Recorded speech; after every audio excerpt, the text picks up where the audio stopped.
I sent you my character sheet, Rocky. Perfect. Thank you. All right, guys, we are starting Curse of Strahd. Iron Serpents play Curse of Strahd. We are in session 14. Is it 14 or 15? I think it's actually session 15. That could be a mistake. I'll clear that up later. Let me Anyways, check. session 14 or 15. Anyway, it's a lot of sessions, and it's been a hell of a campaign. Let's just recap a little bit of what happened last time. Last session came on the heels of a pretty deadly encounter with the brides of Count Strahd and the Blue Water Inn. At the end of that fight, the Danica, the female owner, the wife of Yerwin, uh, died, and Yerwin almost died, but you guys saved him. And your new ally, Elisa, turned into a raven and chased away Anastasia, the vampire in the red dress, um, leaving you to believe that actually most of the family might be were ravens. But that didn't have a whole lot of time to settle in before you were arrested by Isaac and the city guard, who believed you had something to do with the attack on the inn. You guys were taken to jail, and it was a bit of a plead your case kind of type of scenario where you had to establish with the Baron, that you were actually trying to save people in the end, and eventually you sort of won that argument. He saw you for what you were, which is heroes that were trying to help everything, and he let you out on the condition that you would help him in the Festival of the Blazing Sun. And in that festival, he declared his independence from Count Strahd. And Nico gave a great speech that kind of threaded the needle between not going full out against Strahd, but also trying to pump up the town. But you were interrupted by Rahadin, the Chamberlain of Count Strahd, who said, basically judgment has been made on the Baron and his family, and they'll be arrested and executed.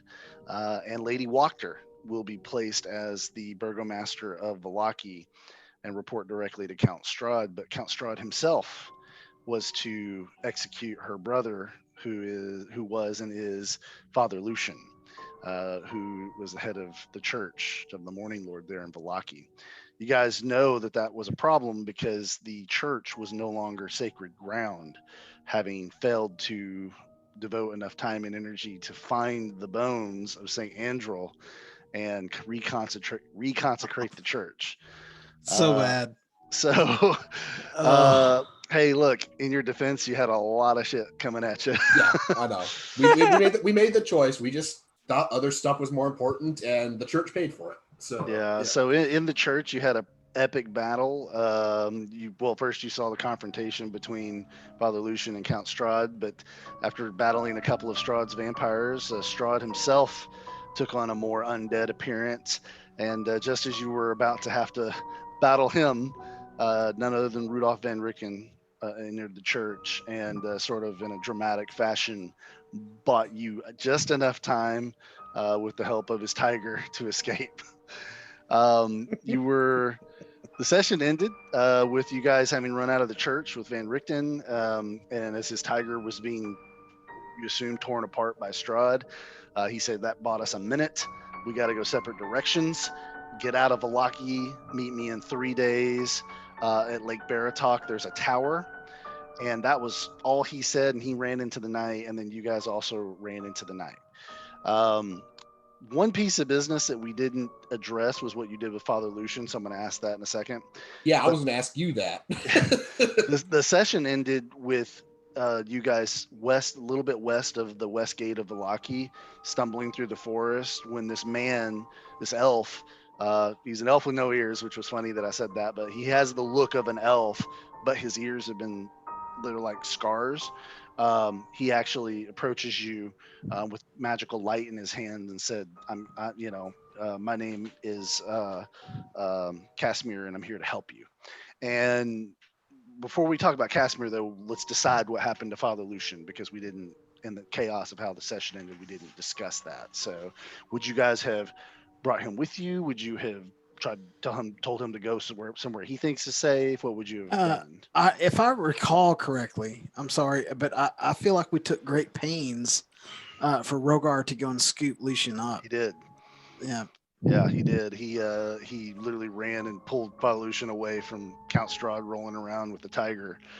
Mhm. So you do have him on your shoulder outside the church, and we'll just retcon that right after the conversation with Professor Van Richten, he got enough consciousness to kind of stand on his own. But what would you guys have done with him? Well, I would say here that he probably was completely wiped out, and that Rogar had to ruck him yet again into the woods with us. Okay. Wear him like a rucksack. Anyone have a different opinion of Rogar, what the since you're the party should guy do, carrying or- him, what you do, Rogar? I mean, yeah, I can carry him. He's a little skinny white dude. He'll be fine. He's I got a no little objections. holy. He's a little skinny, holy white dude. Yeah. From Yeah, a I mean- logical standpoint, like the town is probably going to be against him at this point now that there's been a regime change, and Strahd mentioned that he was out of spells right before we intervened in the church. So Lucian's probably not going to be able to defend himself if we leave him in Vallaki. Yeah, He and he might can't. be safer with us, even with the brides chasing us. Yeah, he So- can't. He can't stay in this cathedral because yeah, we Bones ain't failed. there, and even if the bones Yep. were there, like if somebody was able to go in there and steal them, that means regular people can go in and mess with them, which means Lady Voctor's city guard could have just gone in there and arrested him. So unfortunately, this may have been the best outcome for him in particular, maybe not for his congregation, but yeah. So That's a good way of thinking about it, buddy. Fair Yeah. point. So he's with you. We'll say that he's still unconscious on your shoulders when you meet this man named Casimir in the Vallaki forest. But Casimir doesn't say much. He urges you to follow him deeper into the woods. You follow him for a time through the woods and eventually emerge onto this road. It's not the main road that leads west to Kresh, but it is a road that looks to be traveled fairly often by wagon. And the sight you see when you enter it, it's more nighttime than what this picture indicates when you first get here. But it's kind of an interesting scene that you see. It's this hill, this significant size hill, with these homes that are around the outskirts of the hill. And in the center on the top of the hill looks to be Vardos, Vistani Vardos, many of them in a big circle around a giant tent. And just sort of a unique looking camp of sorts. If you have insight and can beat a 15, I can tell you a little more. all right, let me try out my new thing I've got here. Oh yeah, I got this. Well, I didn't beat it, but yeah, quicker Okay. rolls. Cool. That's neat. How'd you do that? Long story. I'll explain after the game. It would be like 30 minutes of tutorial if I showed you now.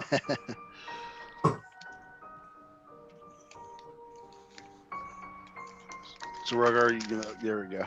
So Rogar, what you put together, kind of from a like what you just from a glance, you're holding Father Lucian on your shoulders. You're kind of following this elf as he moves his way towards one of these homes. But you notice that like everything that you see looks like it's been there for a long time. Like this isn't like a campsite that maybe just got set up. This is where people live, and you do see figures moving around by the Vardos.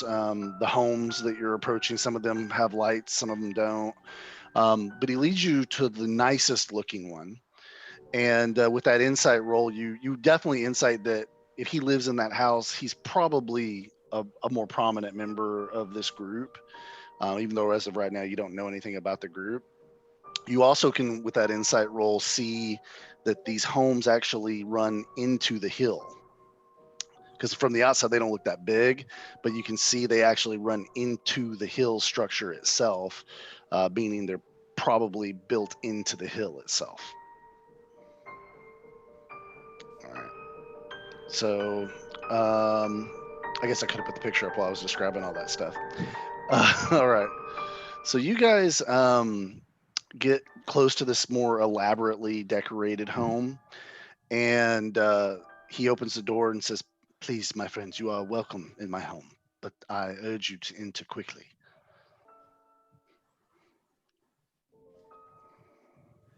I'll oblige him if you guys don't, unless you guys have got objections. I think we should follow this man. For now, Let's at least go. until I figure out more about this guy. Yeah. Yeah, I mean, it starts to rain, and he's kind of looking up at the sky, and every once in a while you see his eyes dart up to the Vardos. Um, he says, "You can trust me. You may not know that yet, but I am your friend. I am not your enemy. Please." And he just sort of motions for you guys to hurry. Okay. Yeah, I follow him. Okay.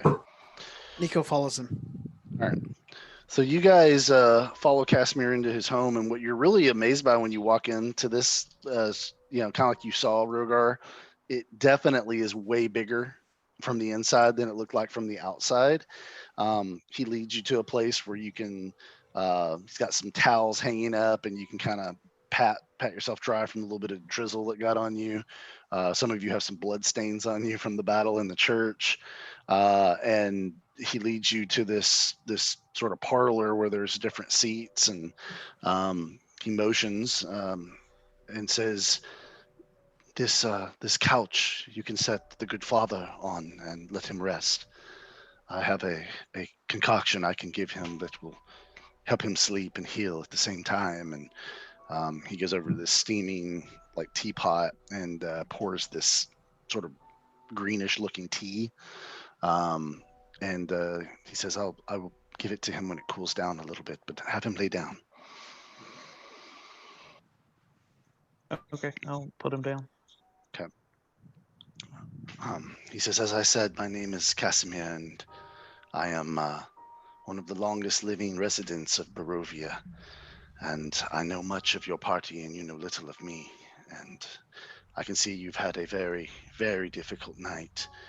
Um, would you like to rest before we speak? I would prefer to talk now, for there are urgent matters I wish to convey to you. But if you wish to rest, I, of course, will make you as comfortable as I can so that we can talk in the morning. I don't see any like cruel intent with this guy. I'm happy to discuss whatever he wants to discuss now, and then lay down. Okay. I'll ask him before that. Are we somewhere that we can discuss things discreetly with you here, Casimir? Right? My home is not only well insulated so that no one can hear what is said here. There are also magical enchantments I have woven into the structure itself so that we cannot even be easily scryed upon. I am a wizard of no small skill. I could Impressive. not help but know this. Sir Casimir, the bardos above. Do you know? Can you tell me what tribe or even task that these Vardos belong to?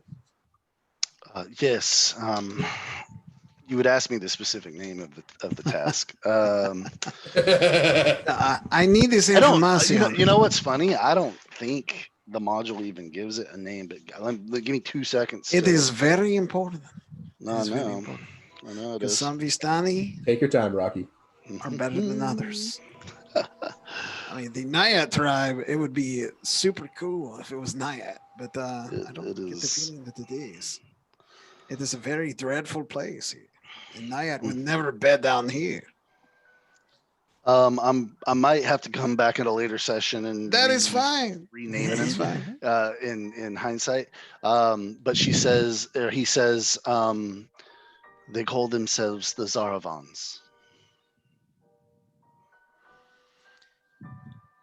My friends, It is led by a man named Erigol and his brother Luvash. That is part of what I wish to talk to you about tonight, is the history of how my tribe and their tribe, our destinies became intertwined.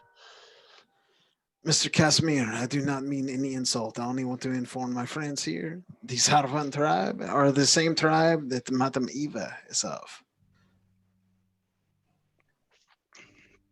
Yes, but I believe um, they are no longer associated with her directly in how they conduct themselves.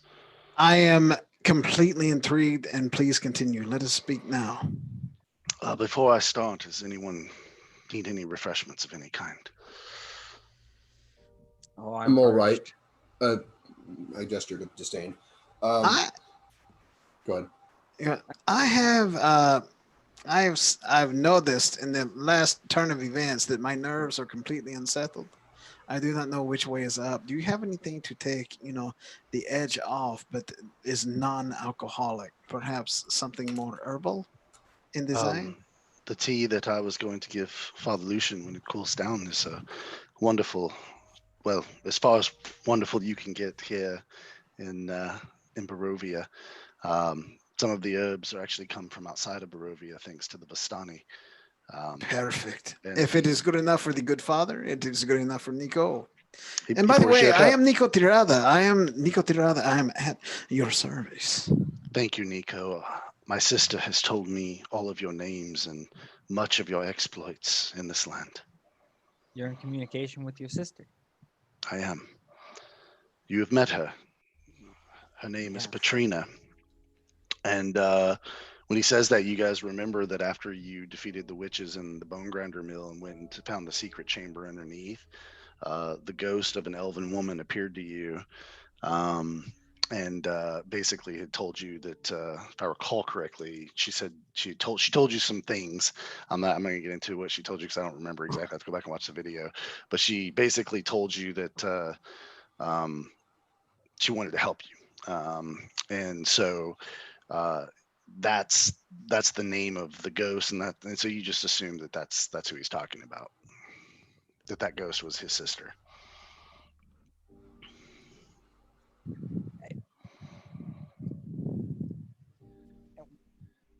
Well, now I'm more inclined to accept your offer on a drink. Would you like some tea or something stronger? I think something stronger after the day's events. He finds a bottle of looks like it's purple grape mash, and he blows a pretty thick layer of dust off of it and pours you a glass of that. Fermented. Perfect. Yep. He says, "Well, let me start where all stories such as this should start. The story of me and my sister is really tied to the story of the land of Barovia itself." He says, "You familiarize yourself with the geography and layout of Barovia, have you not?" Somewhat, yeah. Casimir. We've done a good bit of looking at the map that we purchased in the village of Barovia. So Yeah. if that's accurate, then yes. It is fairly accurate to how things are in the past few hundred years. I have been in this land nearly 700 years. My family and my tribe actually predate Count Strahd's arrival here when he was still a mortal man. He says, pardon, 1 second, guys. He says, my tribe lived here before any human settlement. We found this land to be tranquil and peaceful, and we were very happy here.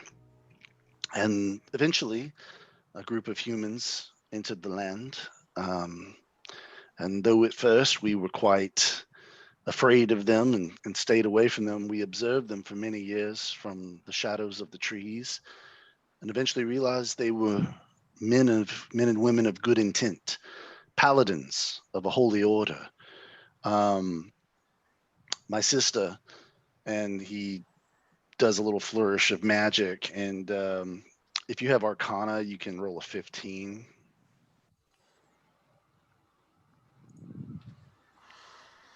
Ooh, I got Arcana. I got good Arcana.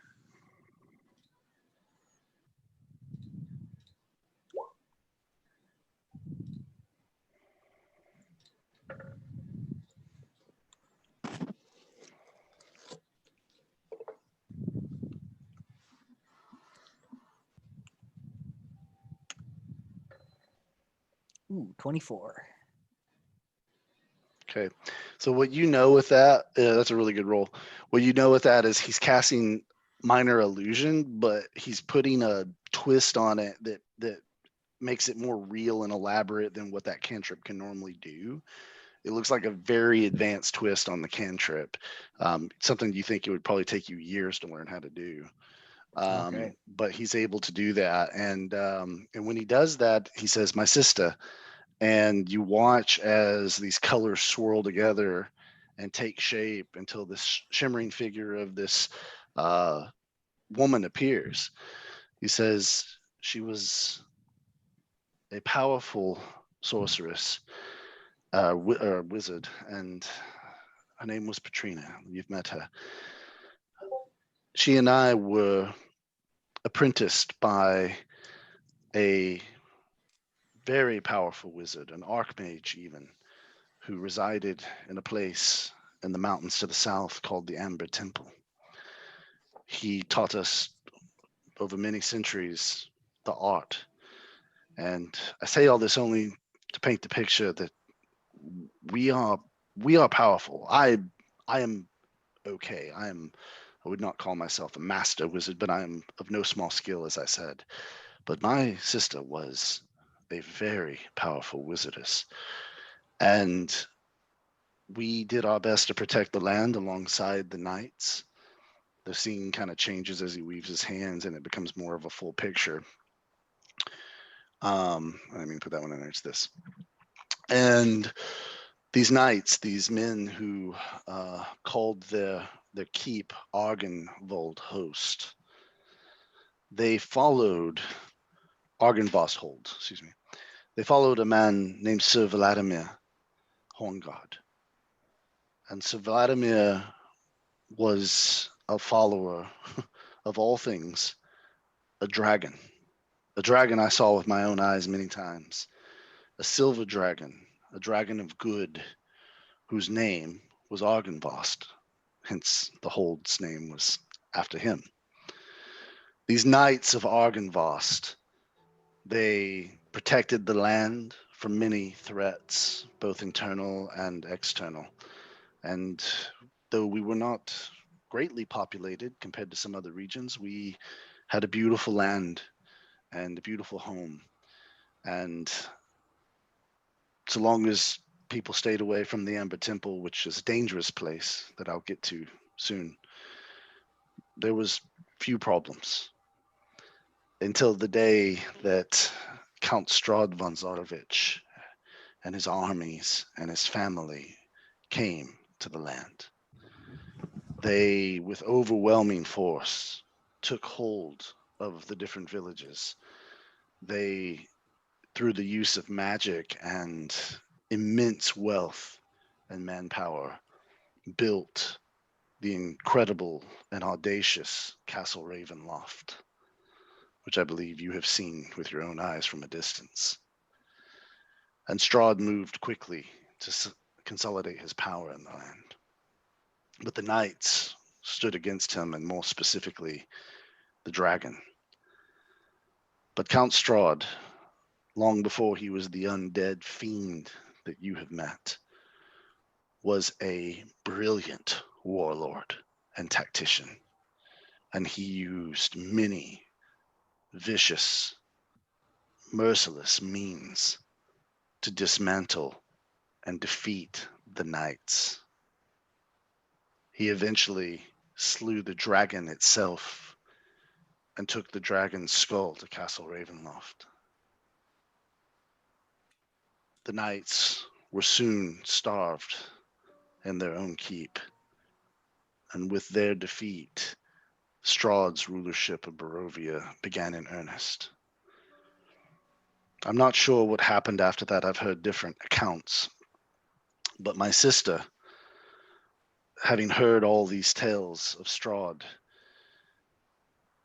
of the curse that had befallen him, decided that for our people to survive, we, the elves of Barovia, had to show him we were not a threat like the knights were. And so she went as our envoy. That's something different, sorry. So, get my stuff together straight. Okay, here we go. So Patrina went to Castle Ravenloft, and she was gone for a very long time. So long, in fact, that I believed her to be dead. And then one night, there was a knock at my door.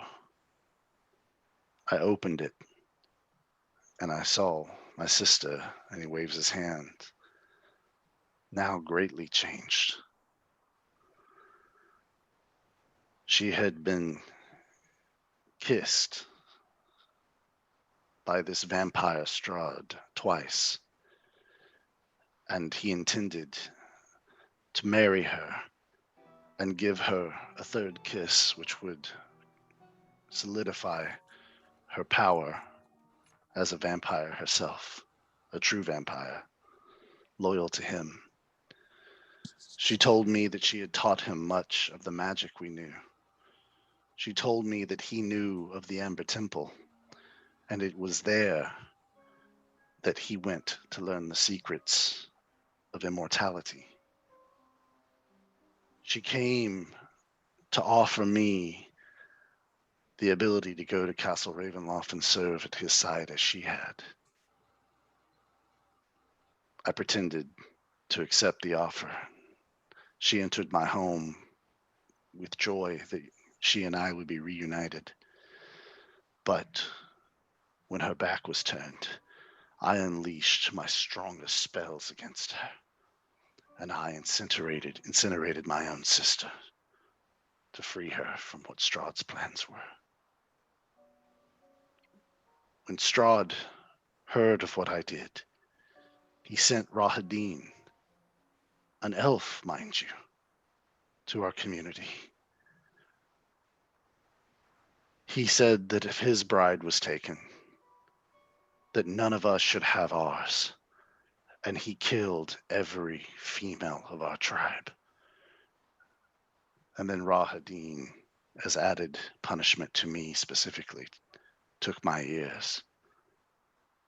They would not even give us a merciful death. I am the leader of a broken people now, a tribe of elves that for centuries have no companionship.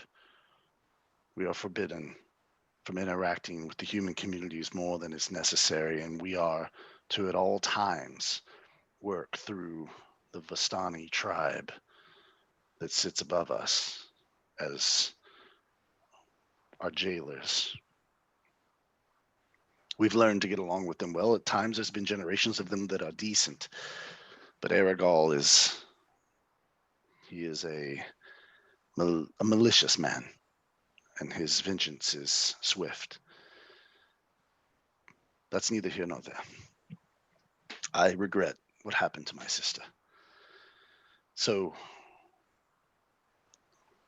when she appeared to me several days ago in my dreams and told me about your party, of how you have met every challenge that has been thrown against you in this land, and how you may be the key to defeating Strahd finally, I realized that you were my chance at redemption.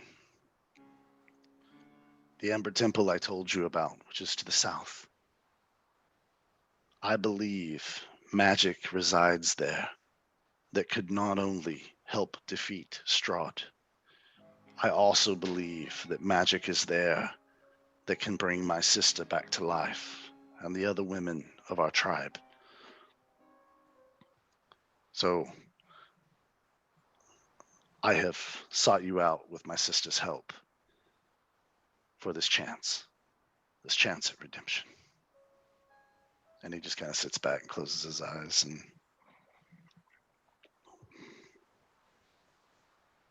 So you're hoping to get our assistance in traveling to the Amber Temple and seeking out this magic. Am I understanding you correctly? yes,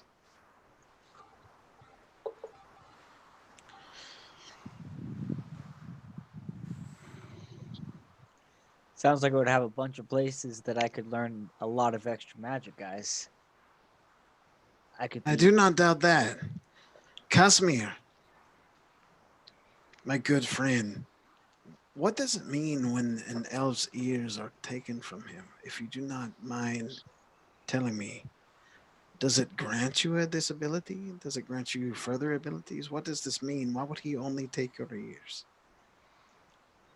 For an elf, our ears are part of our heritage, a tie to our ancestors and our ancestral home, Evermeet. When he took my ears, it was worse than if he had taken a blade and run it through the middle of my face. It is a scar that is not only of my flesh, but of my own identity. Casimir, you're showing great bravery in incinerating your own sister, your own blood.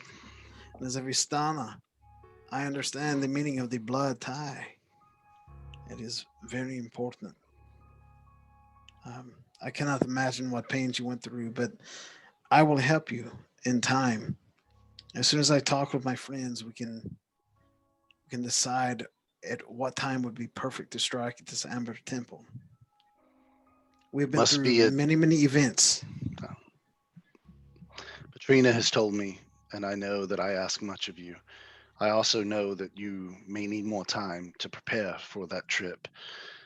It will be a daunting task, and you will have to be at your best. The traps and the guardians of the temple are not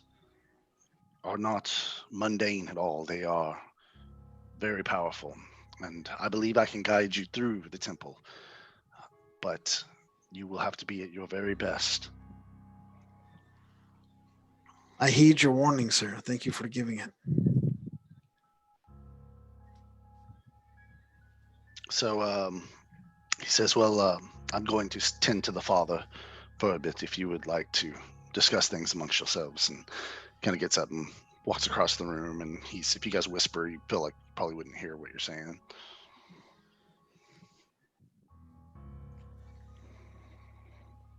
So this Amber Temple feels like that it is like a huge milestone for us. But we also need to meet Rictavio in the tower in 3 days' time. And Correct, it's yes. been already at least, 4 to 6 hours travel time? If we get to the tower before Rictavio, that means we can secure the place for when he arrives. So, Yeah, and we have no idea what's in the tower. We before don't he have to gets do this there. temple right away, right? Oh yeah, that's not. I did not have the heart to tell this kind elf that, but we're really tapped right now. Well, let's use his Our place. quest log is pretty full. Let's use his place to sleep and rest, and go and do what we had planned, and just know Yeah. that that's a nice alternative to learn some extra magics against this I agree. definite vampire. And in the meantime, while we're down and have a minute to collect ourselves, me as Nico, I'm gonna try and do some research on Arugal, the guy who allegedly Casimir referred to as a jailer of some type, but a decent one. But I gotta find out more about this guy, and especially between the split between Arugal and Madame Eva. And there's a political process that I'm assuming is at play, but it could go deeper than that. So I need to sniff around here a little bit.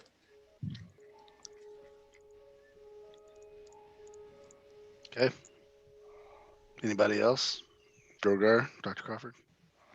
I'm going to be keeping my cards out of character. I'm keeping my cards close to the chest. This guy failed to mention something that is putting me off a little bit as a player, as what Dr. Crawford has learned after talking with Amal and reading the notes of Olaf the Butcher. So if this guy's a wizard, even if he doesn't hear what we say, I don't know if there might be something else in here that would let him find out what we're saying. So I'm going to be keeping my cards close to the chest. I'm not going to lie to him, but I'm not going to be spilling all my secrets right now to this guy. So Can't lie if you don't say anything, right? precisely, yes. Yeah, my only question is Is that dude coming with us, or are we on our own? He will come with you. Can we come back? Or the Amber Temple, not towards the tower, I'm assuming. Yeah, he seems to be very interested in going to the temple Yeah, exclusively. he's sold out. Okay, cool. He feels like that's where he can bring his sister back and undo what he did to her. Well, how long is it going to take for the doctor to get better? I mean, sorry, The priest, actually, he's kind of over there like sitting up, sipping the tea, talking to Casimir a little bit, and he doesn't look like he's dying or anything anymore. well, we could just say that he should stay bed rest for the next like couple days, and we'll be back to come give him a hand with the temple. Just watch him for the next little bit, Yeah, didn't we have to meet somebody in 3 days though? but like we'll come back and Yeah. after we've gone to meet somebody. If we break line of sight with this guy, can we trust this Casimir who proclaims to know a story but has left some things out at the Dr. Crawford's observation that he's not going to mention because it would be a dead giveaway if there's other things allowing him to listen in on us? So my question here is above the table. Can we trust Casimir? I don't think so. This is something I could say. This isn't giving away anything away. I don't think he's lying about wanting our help with the Amber Temple. Our problem right now is that we have a previous commitment that we need to adhere to, which is going to occupy our time if we survive the matter at all for the next few days, at least. Yep. So this may be a situation where we thank him for his assistance and his cooperation, and then when we are ready to travel to the Amber Temple, we meet back up with him and discuss terms of how we could go about doing so. And how we could gather supplies to make a truck up a mountain. That's another thing. Good point. I could turn him into a billy goat and we could ride him up. just poly him into a Sherpa, dude. Yeah. Poly him into the Sherpa ultimate, dude. Yeah. Sherpa Zero. Sherpa Zero. I'm the ultimate Sherpa. I'm here to guide you to the Amber Temple. Get to the chopper. Arnold Schwarzenegger.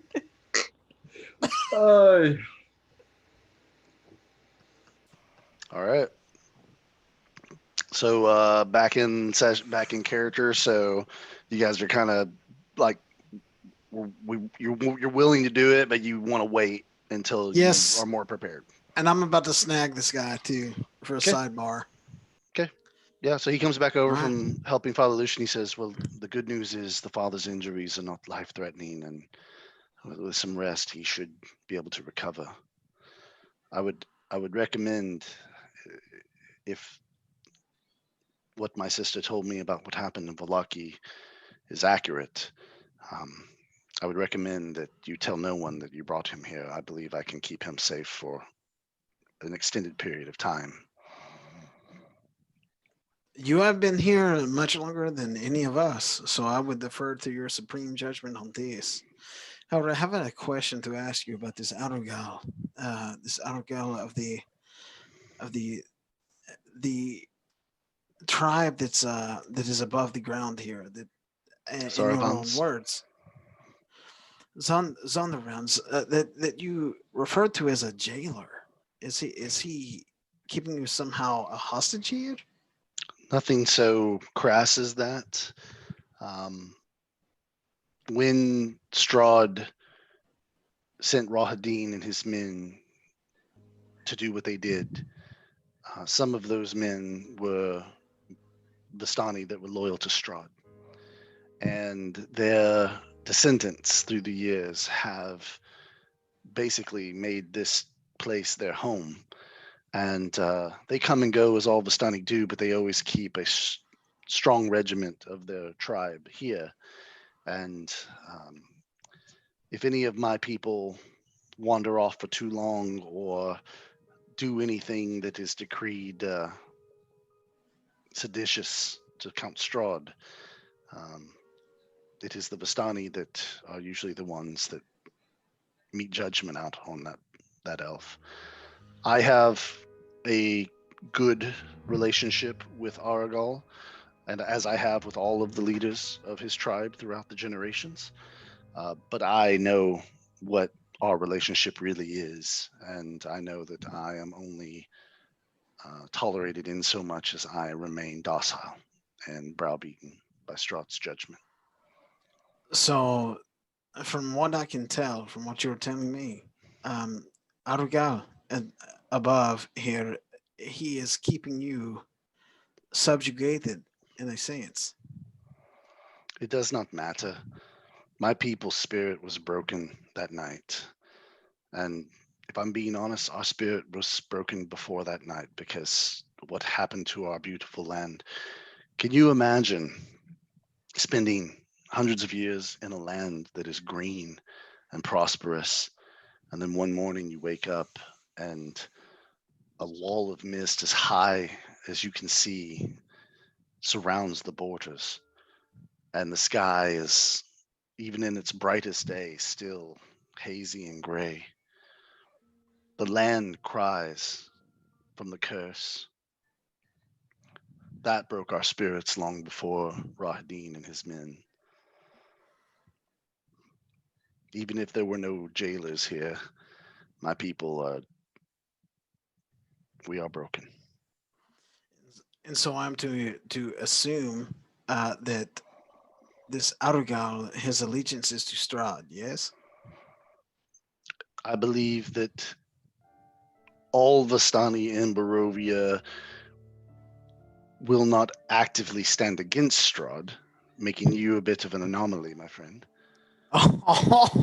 But there are some our new that goal. are fiercely loyal to Strahd, and I believe that Erigol is one of those, though um, he is quite isolated here from Castle Ravenloft, and I don't know that he is in regular contact with anyone that serves Strahd. So, for the most part, he drinks and womanizes and does sporting and hunting with his brother. Like I said, the relationship is functional, if nothing else, between us and the tribe. Well, I will certainly not do anything to interrupt this apple cart, but I'm very curious to meet this Arugal. How approachable is he? How accessible is he? You are of the blood. I'm sure he will welcome you at the very least. His people are not xenophobic like the people of Vallaki can be. So I'm sure your friends would not be rejected out of hand. They love to trade. They're traders at heart. Um, I would say in the morning you should go talk to him and see. But I would tell you to be cautious what information you reveal to him, and while also being careful not to seem like you're hiding things.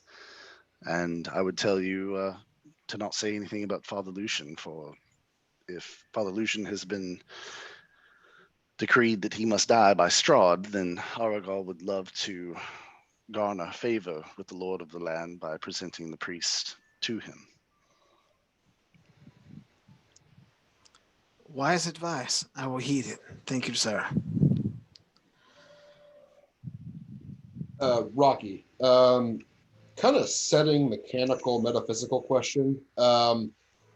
What I read of the player's handbook, elves have an ability called trance, where they don't sleep; they instead meditate for like 4 hours, yada yada yada. From what I understood in the Faerun setting, which was where our characters came from, when they're doing that meditation, what they're doing is they're meditating on their past lives. Mm-hmm. Is that are you keeping to that interpretation for? So I would say that it can be different depending on the elf and what's going on. Like they might be meditating on a past life, or some elves might even go into the Feywild and they're in that trance, or like they might be, who knows, communing with.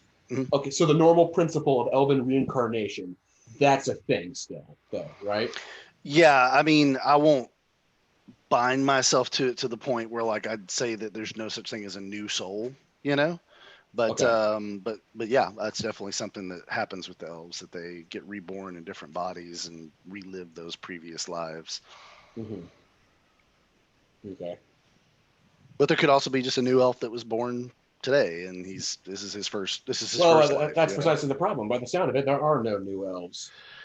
Well, they don't even have a way to procreate in this land, Yeah. based on the restrictions they have of staying away from humans, and there's no female elves left. So, Okay. which wouldn't it have been funny if Nico had rolled a female I elf? could be a female elf. I could be a female elf. all these elven dudes would be on you in a heartbeat.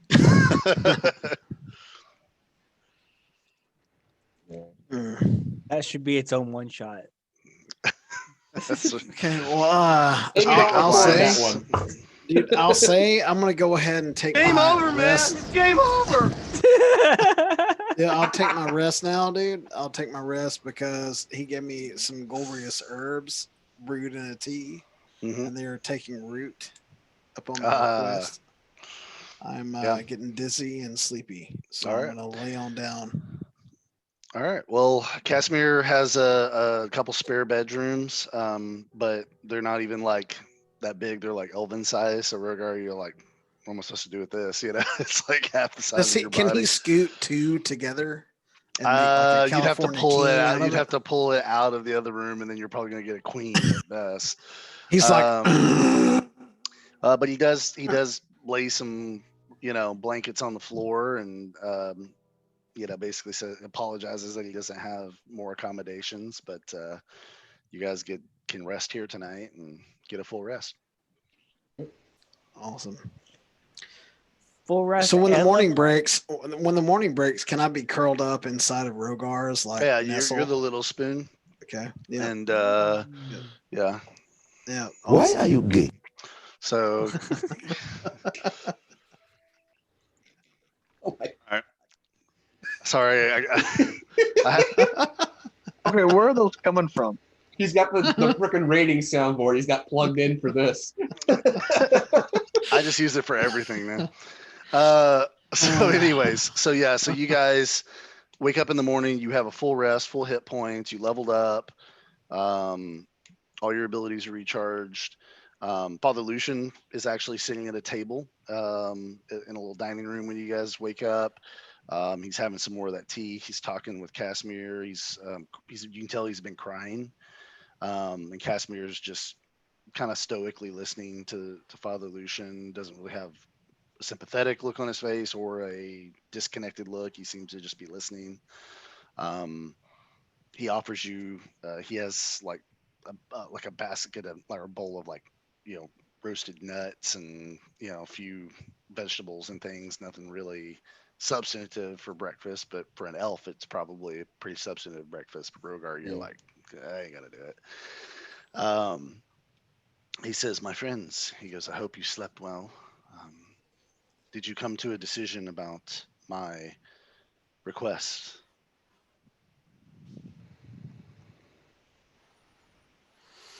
You want to take this, Nico, or should I? Yes, we did. We have a previous commitment in the next moon or two that we have to honor. It is of utmost importance that in order for us to even survive this land. However, once this is met, we will be able to willingly come back here and assist your assault on the Umber Temple. When you say Amber Temple, Father Lucian kind of looks up. He goes, a most cursed place. Be careful, my sons. So I've heard. Casimir, Father. who has been tending to you all night long while we rested, he warned us of as much, but we would love to hear what else you have known about this Amber Temple place. Father Lucian. I only know that it is a place of, is it like many sites in Barovia? It is a haunted place, a place where something very dark happened, and none that go there return. I would just simply caution that you be careful. And then Casimir says the father is, of course, correct. It is my understanding from my sister that you sought the counsel of Madame Eva when you passed through coming to Vallaki. May I ask what she told you?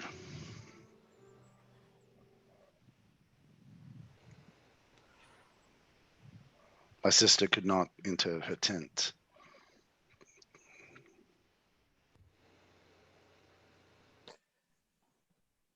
Well, we all got asked individual things. Did she tell you how to defeat Count Strahd? And you guys want to jump on this grenade, or should I? No, I'm looking at you, Doctor. I'm looking at you, Doctor. Madame Eva gave us advice, if I'm recalling her words correctly, on how to end the curse of Count Strahd. As based on what she's told us, his curse is tied to this land. That is currently my long-term goal. That said, I don't know yet if we will succeed or how the advice she gave us will ultimately lead us to ending the curse if we succeed.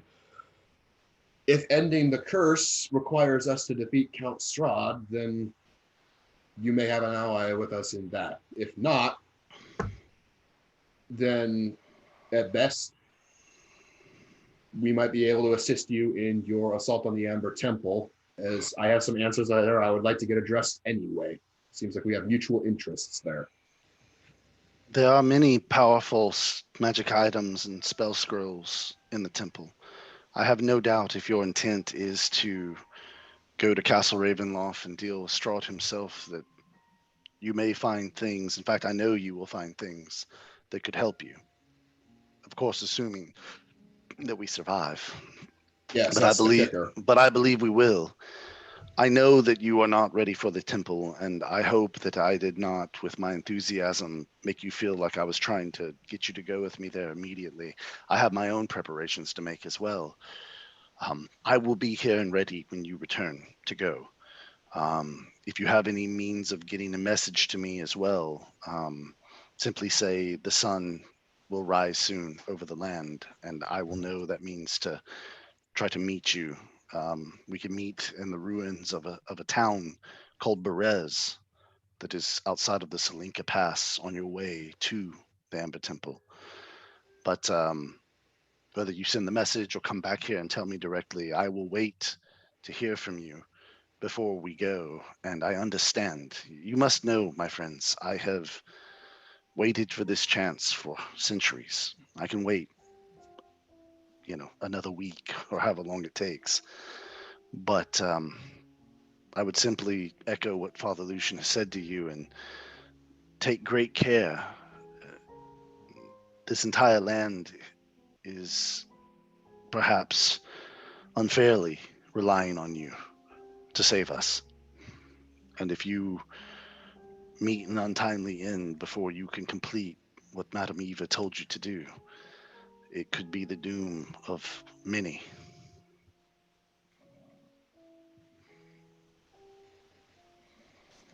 Very well. Thank you for looking after Father Lucian in the meantime. He did a lot of good work in Vallaki. It helped a lot of people. I hope that someday he'll be able to do that again. And Father, I turned to Father Lucian. I'm sorry I wasn't able to do what you asked in time to restore the cathedral to what it once was.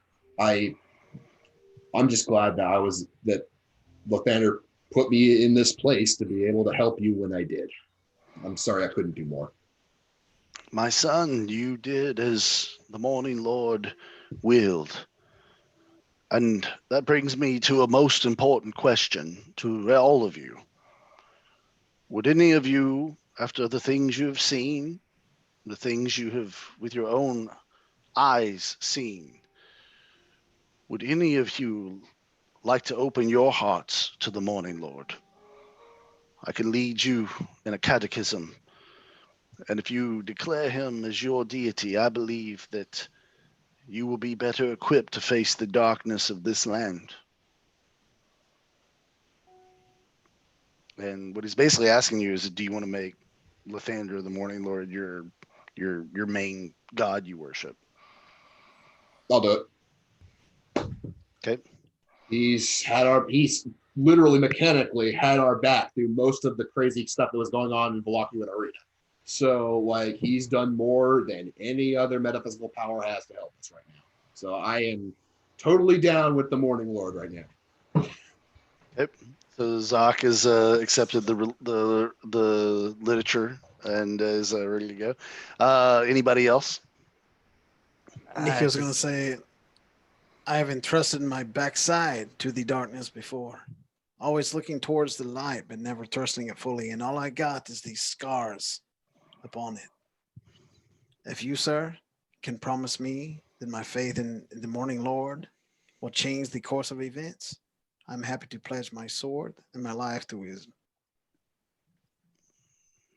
Awesome. Disdain.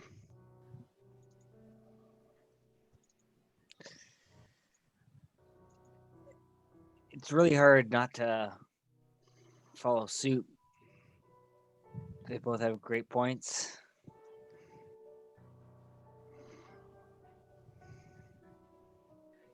I just feel we may need a neutral party. So I'm going to withhold. Okay. And Rogar. No. No. 1d4 ain't enough for you, huh? All right. No. I'll continue my path of vengeance. All right, right. Let me so update you- my sheet. Okay, so Father Lucian takes your hand, Nico, and your hand, Dr. Crawford, and he bows his head and he says, he prays and he says, Morning, Lord, these men open their hearts to you. They have lived in the darkness, as all men do, but they now wish to walk in your holy light. I, one of your holy clerics, can tell you that they are worthy of your consideration, my God. Will you shine through this veiled darkness and grant your light to them? And Dr. Crawford, you feel this euphoric rush through your body. And for a split moment, you feel like you are standing in the warmest, most comforting sunlight you have ever stood in your life. And you get two things. Okay. You get every day a D4 that you can use like a bardic inspiration. Okay. It's one use and it's gone. It's the blessing of the morning Lord. The second thing you have that's a one-time use only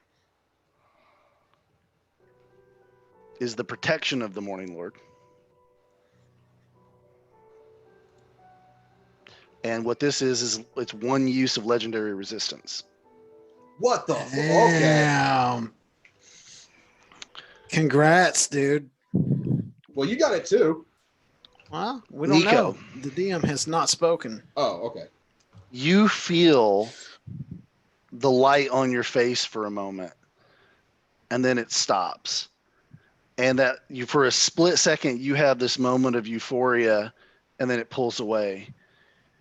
And then you hear a whisper that says, oh no, you belong with us in the shadows, Domenico Torrada.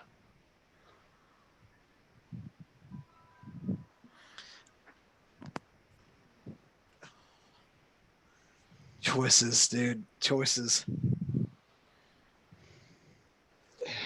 I knew Oh, that good. bonus action was going to come back to bite you somehow. So, Zoc, you also have a 5% chance on a 1d100 to once a day, you can pray to the morning Lord and potentially get some type blessing. of response. Okay. That's DM discretion. Okay. You said how often again? And on what's the roll? I'm sorry, it's Dr. Crawford.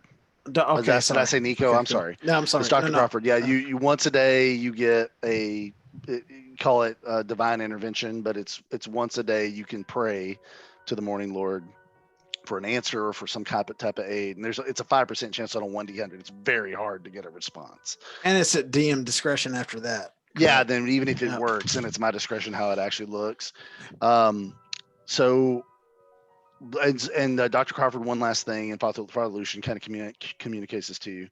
He says, as a true servant, he says, Nico, I'm sorry. The morning Lord, he's not rejecting you as an acolyte, but there is darkness on your soul that prevents him from bringing you fully into his light at this time.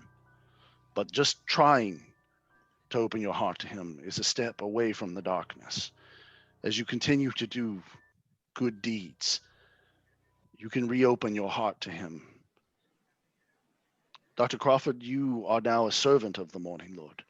As such, you can feel his power in your veins. But if you commit acts of great darkness, then you may You lose might these not be blessings. thrilled. Yes, I understand. So, so Casimir says, "Well, my friends, that was something I've never seen before, and it is good to see that some light does still shine through the mist of Barovia. But what will you do now? Where do you go from here?"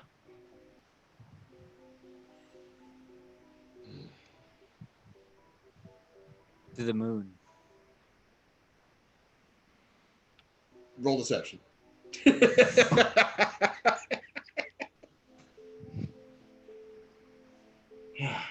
Okay, so how long has it been since we left Vallaki? 12 hours. 12 hours. Okay.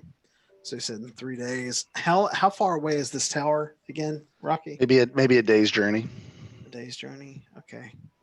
All right. And it is the morning, yes? Mhm. Okay.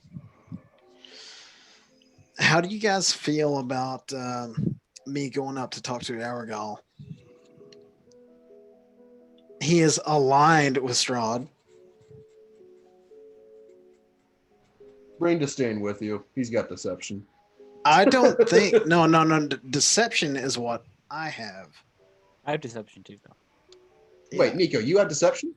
absolutely. I thought you had persuasion and intimidation. No, persuasion is what I don't have. Wait, no. Do I have deception? No, yeah, persuasion is what I have. He's got deception. Okay, I think yeah. between us two, we could absolutely own it. But, dude, I'm telling you, if it goes south, it's going to be really bad. So I'm thinking about not even going up to Evergal. Just leaving it. Okay. So for your consideration, we are He's planning going to on pump leaving- us, dude. We are planning on leaving here immediately after we're ready to go, basically. If something happens bad with us and Aragal, we just run. The problem is, do you think that will come back to bite Casimir and Father Lucian? It absolutely will. And that's why I'm not Yes. even going to open up the can of worms. Like, what's Evergal? You could ask Casimir.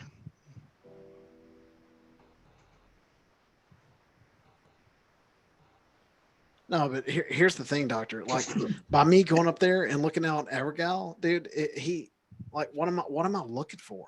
That's the thing. What's the goal? There's no real goal. Yeah, and maybe I did a poor job of laying that. There might be some benefit because he's a trader, and they do have resources. But it's up to you guys. If you don't think the juice is worth the squeeze or the possibility of danger, then Maybe I misunderstood something. Did you just say Aragal's a trader? I thought the entire discussion was No, a talking about trader, like a merchant. trader, as in handing goods to Yes, one another. Okay, absolutely. all right. Yeah, and you do remember too when you guys met Mad Marge, she said she gets a lot of her stuff from the Vistani tribe to the west. Oh, for sure. Vistani or an Amazon or Barovia, dude. Yeah. But you guys have agency. You can do whatever you want. Mm-hmm. And to be fair, we also kind of just lost access to Vallaki, at least easy access. So if we end up having anything to buy and sell, this might be an alternative method for us to do that. Yep. Maybe. If we get in good with this guy. We need a suit of armor for Rogar eventually. He doesn't have that much loot yet, but Yeah. At some point, it would be nice to get him plate mail. Although the greedy part of me wants +1 plate mail, but fuck it, whatever. Yeah, so that's going to cost, and we don't even have enough gold to Precisely. Yeah, that's why I'm wondering if we talk to him, it would be in an attempt to sow seeds for later trade later. We don't have any money right now. So we should also not make any association to him right now, 12 hours after Vallaki just went down, seeing that we could put that distance, come back, and be like, those guys, we don't know that other tiefling and dragon. That'll be a hell of a deception roll. Yeah. Be a doozy. So I'm gonna go ahead and just hunker down here. I'm ready to go when you guys are towards the tower. Where we're supposed to meet Rictavio. Yeah, I think that's a good place to go. And we'll figure out it on the way back if we need to come by this camp again, which I think we will. We'll Okay. see what we can work out. Do we need any supplies though? Like, do we need anything? I mean, I've still got a lot of random stuff, but Yeah, we just need a couple thousand gold. well, I've got Yeah, let's not go there anytime soon. That's Dude, Yeah. trust me, I know these Vistani guys. They are in the information business first, and then the second they're in the trade business. So they're gonna pump you for information before they ever agree to sell you anything. And especially if I take a tiefling up there with me, it's going to be disastrous. They probably won't even listen to you and might even attack you on site. So it's going to be a solo Nico venture, my or it's going to be plus nothing. 7 deception won't cover my skin color. Yeah, we got to really disguise you and stay in that MO. If you got insight, roll a DC 15 insight. I don't have insight, sorry. anybody? Nope. If you Yep, have the I've insight, got it. yeah. I've got it. I'm rolling, man. My rolls are shit tonight. Oh, They're well. not doing good. I don't know if this new thing you did messed them up, but Okay, I got it. Okay, I got 19. Okay. Weezy's got an 18. Yep. Okay. So what you guys get with that is if you are going to talk to them, like the odds of them knowing what happened in Vallaki are minimal right now, because the only reason that Casimir was there waiting for you guys was because his sister, who's a ghost, told him about everything. There hasn't been enough time really for news to get to this camp. Yeah, they don't have cell phones, so you know. That's cool. That's a good point. So if there's ever a time for us to set up something with this guy, and I can bind him to a word under Lunati, and that means the deal's going to be fulfilled by the time of the next full moon rising, which gives us 30 days or whatever the cycle is here. I mean, there's been DMs in the past. If they have a Vistani member, they've had to draw up entire lunar cycles around their power. But I'm gonna make you do that. that's bullshit. So yeah, so now the iron's hot, man. We may need to strike up something with this guy, but it's gonna have to be me alone. Yeah, I've got 100 gold ring that we looted like way back that I could give you for something, bargaining chip or something. Okay, Just bring me back my gold. That's all I ask. your gold. You want 100 gold or 75? Because I'm just saying you might need something to deal with. Yep. All right. So you're going. Yeah, I'm gonna go talk to Rugal. You go. Anyone else going with him? I mean, should we? I don't No. care to go. No. This is sometimes sometimes there's I call them railroad sessions where it's like you're crawling through the dungeon and you just got to go to the next room, and then there's some sessions that are open world, it's kind of up to you guys what you do. I'm staying out of this. The easiest way for me to not put my foot in my mouth, being Mr. Honest, low social modifier, is to not talk. So I'm gonna stay out of this one. So. All right, Nico, you trekking up the hill? Yeah, I'm going up the hill. Okay. So as you walk up the hill, Nico, you see that there's it is a Vistani camp. I mean, it's got the Vardos and all the same trappings of a Vistani camp.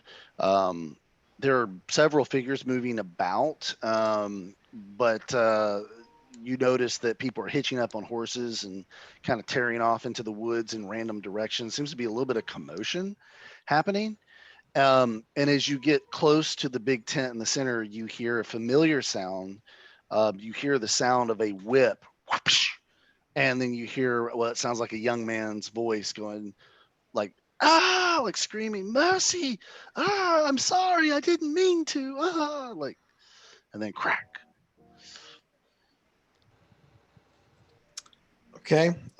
So I'm gonna go ahead and Having flashbacks. yeah, dude, that really cuts for sure. All right. So I'm gonna waltz on up and so is this sound coming from the interior? So is this geographically correct? Like, is there a big tent in the middle Yeah. in the circle of all these Vardos? This sound is coming from that big tent. Yeah. All right. So I'm gonna greet my Vistani brethren. I'm gonna say I'm Nico Tirada. I'm at your service, brothers. Where are you?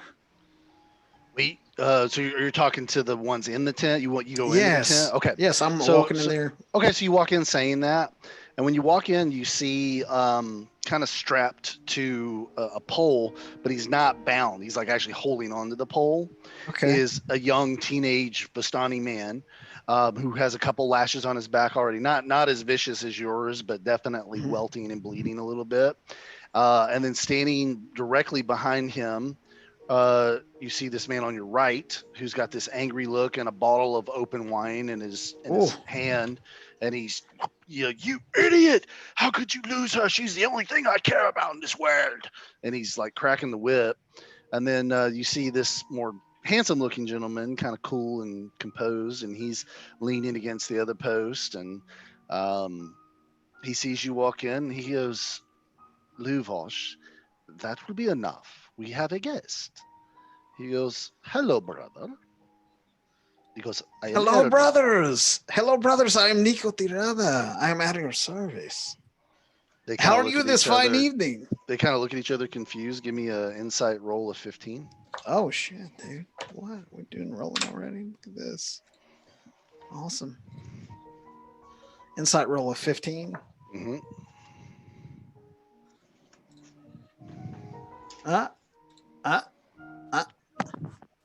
I'm gonna cut it. Oh, no. Not quite sure what the look meant, but they quickly kind of look back. You kind of confused looking, and Aragol says, "Nika Tarada." He goes, "We have not heard of you, brother." He goes, "Are you from the land of Barovia?" I'm of the blood, and that should be all that matters to my brothers here. Yes, we're all family. Yes. He goes, "Well, you are a Giagoto, but that is still good enough." And he comes over and like holds his hand out and sort of a warm Holy handshake. shit! Did he just call me a Giagoto, dude? Yep. No. I'm sorry. Sorry. No, I'm sorry. I'm not a Giorgio. Giorgio either, dude. No, You no, are a I'm a Giorgio. true. No, no, What he called no, you? no. How Oh do you my re- goodness. Okay. Okay. So you get upset Nico's, at that? Nah, Nico does not take kindly to their eyes looking at me saying I'm a Giorgio. I am not okay with that, dude. Not at all, dude. I'm saying I'm sorry. I maybe I mispronounced my name. I am Nico Tirada of the blood. I'm a true Vistani. I'm no Giorgio. But you're not from here, brother. No, no, I'm not from here. I seem to have lost my way through the mists, and this is the first hill that I see. So Luvosh, which that's a deception, so give me a deception roll. All right. Luvosh goes, if you weren't born here, you're not a true full Vistani. Even if your Oh, blood's shit. Vistani. This freaking guy, dude. So let's try to be a.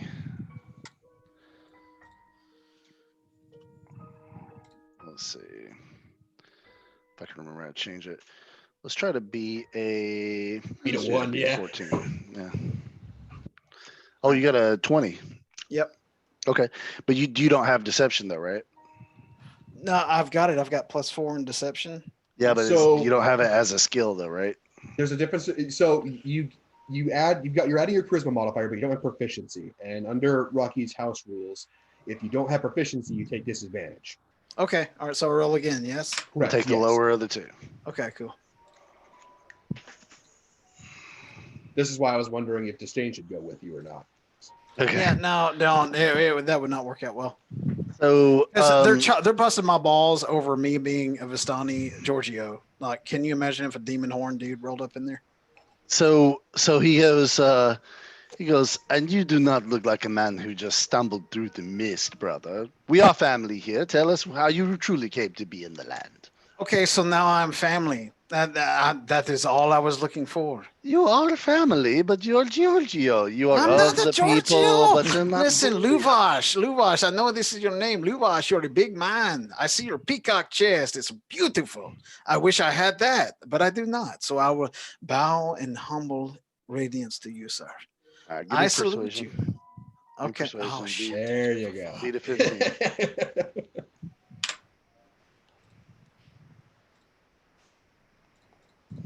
He does have a peacock chest. Okay. So we got 18. It's a peacock chest. So Aragorn laughs. He's like, you do look kind of like a peacock. And he kind of slaps He is Luvash. beautiful, is he He not? slaps so red. Luvash, and Luvash just growls. He goes, I don't have time for this shit. He goes, I have more important things to worry about, like Arabelle, your niece. And he kind of spits that word out in Aragorn's face and kind of flinches. He goes, yes, I care for Arabelle too. He goes, are we done beating her babysitter? And the young man turns around and looks. He looks kind of like happy, And Luvash goes, I guess, get out of here, kid. Go help search for her. And he says, thank you, both of you, thank you. And he kind of looks at you for a second, Nico, and kind of has this look of like, not fear, but just kind of like stress in his face. He says, I'm sorry, Luvash. I'm sorry. I'll make it up to you. I only took my eyes off of her for a moment. And he steps out of the tent. And Aragorn says, your timing of your visit is it is during a difficult time. My brother's daughter disappeared early this morning, and we are all very worried about her. Well, as Vistana, we all know here that nothing happens by chance. Every little thing that comes along is exactly how is it intended. Unfortunately, I am here hoping to apply for the position of a nanny, which is like a babysitter, only with more services included. And now I can see I was in error. And I meant that to be a joke. Okay, give me a persuasion. Okay. Speed of 15. Yep, cool. This is going to be very funny if it happens. Come on. Please happen. It's very funny. Nice. So Aragorn laughs. He's like, yes. He goes, I like this one. He's forgive the Giorgio comment. You are of the blood, I can tell. And he comes and gives you a kiss on each of your cheeks, Mm-hmm. And, he says, Luvash, he's saying he wants to help. I do want to help. He goes, it is a simple thing. His daughter, she is 7, beautiful young girl, loves to run and explore. We ask the boy to watch her while she goes on her morning walk. She disappears. So now we have the whole tribe and some of the elves out looking for her. If you can lend a hand, and it would be great. If you find her, you would be a friend of the tribe for all time. I understand. The children of the future, they're future of our people, they're future of anything living. What we produce is what will go on forever, is our hopes, is it not?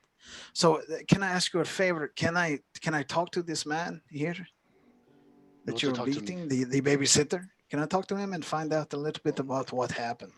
Luvash says, if you think it'll do any good, hold on. And he kind of barrels past you and sticks his head out of the tent and says, come back here, you little shit. We want to ask you some questions. And so anyway, he comes back in and he says his name's Alexi. And he's just kind of nervously. He's put his shirt back on, and he's like, yes, of course, anything I can answer to help with this. Alexei, I'm Nico Tirada, and I mean you no harm. And I'm gonna like slightly, I'm gonna turn my chest to where the brothers are looking, and I'm gonna just kind of unbutton the top couple buttons on my shirt and let him see the scars on my chest, but it's only Alexei seeing it. Mm. And I'm gonna button them up real quick. I'm gonna say, it could be so much worse. But tell me, what do you know about the what they are alleging? Did you really let this little girl go against your will, or what? Tell me what happened. What is your story? And as you're looking at the kid, he's like 16. Um, well, I mean, she's my cousin, and she's always listened to me, so they make me watch her, and she's a spirited young girl, and she has the sight, and you know what that means. And she just likes to wander off sometimes, and I've always been able to find her. And then this morning we were out walking, and I just kind of fell asleep for a minute on a tree trunk, and when I opened my eyes, she was gone, and one of her shoes was gone. Or it was laying in the grass, and I looked for her, and couldn't find her. I'm a good tracker. I couldn't find her. There were some heavy boot prints in the mud nearby, and I came back and told Aragol and Luvash immediately, and Luvash flew into a rage, and and I deserve it. I deserve it, but he punished me. That's what you saw. Alexei, do not go so fast. Now, these heavy footprints that you mentioned, are they her footprints, or are there? It seems like a bigger shoe size than the 7-year old. Like, They were what kind much of bigger. footprints? Much bigger, much bigger. Hmm. Interesting. Like the size of a man, or even bigger, like a Tyrannosaurus Rex. Which you don't know what that is because I'm smarter than you. They're probably between the size of. I don't know what that is. They're probably Yes, between the size of Aragol and Luvash. They're you know a larger man-sized footprints. blueprint. Yeah, very man-sized footprints. Very good. What direction were they leading in, or did they just make a circle? Give me an investigation roll. Okay, You're doing really good. I'm going to lower got the it. difficulty. Let's do it here. So I'm gonna have to do it at disadvantage because I'm not Yep. proficient in it. Yep, but beat a 13. 13. Okay, come on, baby.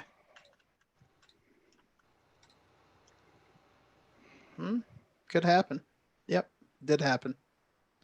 Yeah, Okay. 11 plus 2 is 13. All right. Cool. So he Wow. he says, "Well, nobody asked me that when they all ran off to search. Now that I'm thinking about it, the boot prints led for a little while to the northeast towards Northeast. Lake Zarovich. Oh, Alexi, that wasn't so hard, was it? Yeah. So you Okay, guys so are. where were we? Let me show you where you are. So you guys right now are probably, you think, somewhere around here. Okay. And Now, is that the rise to the west of where that marker is? Is that kind of where we're looking, like as far as the camp is? Because there's no rise like a mound of tents. right. So I would say you're somewhere in here. You don't know the exact location, but you're Okay. somewhere in All right. here. Okay. But Lake Zarovich is this giant lake to the Sure. northeast. It's north of Vallaki. So he said the footprints went that direction, if that makes sense. That direction. Oh, which is towards Vallaki. Oh, that is so It inconvenient. is, but it's you don't have to go back to Vallaki. Like Sure. it's Yeah. it's a huge lake. So Okay. All right. I know what I got to do. Okay. Yeah, I'm going to spin on my heels. Alexi, thank you so much for your conversation. It was very, very enlightening. I'm going to look at Outergal. I was like, she ran northeast through the woods. She is a free spirit. Say that I was able to find her and return her. Would you be willing to trade with us, brother? if you find my niece, I will declare as captain of this tribe. I will declare you one of us. I will declare you fully a friend of our tribe. Excellent. I would ask nothing more. And I leave you two in the graces of our great moon and our goddess. And I hope that life and safety follow you all your days. And I'm going to walk back down the hill pretty quick. Okay. So you come barreling back down to. Yes. Okay. Yeah. Yeah, because that could have been bad. Okay. So yeah, so Nico comes back down and parties reunited, and he brings you up to assume. Yep. Yeah, I'm going to say, my friends, they will trade with us. But we have to find a little girl, a 7-year-old girl. And I heard she was headed northeast back towards the woods, a little bit east of Vallaki. So if we're looking for items and perhaps to salvage the life of a little girl, perhaps it would be in our best interest to go in that direction for a minute and come back here and camp for another rest before we forge forward to the tower. Well, you guys know my opinion on saving children. Let's go. All right. Oh, So you guys, Doctor. go ahead. the doctor did not declare his interest. No, I'm outvoted. Let's go. My only concern is, are we going to be able to complete all this nonsense in time before we get to the tower in Baratok in 3 days? God, the nonsense, dude. Sorry, nonsense. like, that's out of character. Nonsense, dude. Let's we'll give this like half a day. That way we have plenty of time. Well, I'll say if it was like an 18-year-old like girl that got lost, it's a 7-year-old girl. Like Disdain's not gonna let this happen. Sorry. Right? Yeah. I understand. Let's go ahead, Don. So you you guys run into Lake Baratok, but yeah. Does anybody have survival as a skill? I do. I do Not. I don't think so. I don't. Yes, I do. If you have survival Yes, I as do. a skill, I do as well. Yes, dude. It's the wilds, dude. Right. The wilds have I'll shown assist me you, the way. Nico. Let's do You got advantage and +1 from me. All right. I have it, so I can do it as well after his. So that's advantage and +2 if he's helping you as well. Rocky's beard's looking thick AF. Yeah, as well, I've been letting it grow I out. just trimmed mine, dude. Yeah, my wife so is letting me, experiment with it, and I'll dig it, dude. But she's like, yeah, when you're ready to trim that back, I'm down for that. No, listen, you need to put some pewter dwarven runes in it, dude. Hell dude, yeah. man, There you just go. freaking let it flow. All right. So you get +2 because we're all helping you. Okay. All right. So advantage, and you get to add an additional +2. Let's do. Okay. Survival, dude. Shit, dude. That's intense.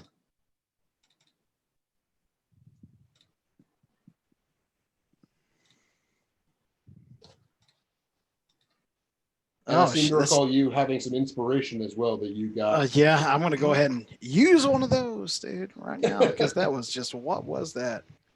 Garbage. All right, so You did all your good rolls in the previous. Here we go. Come on.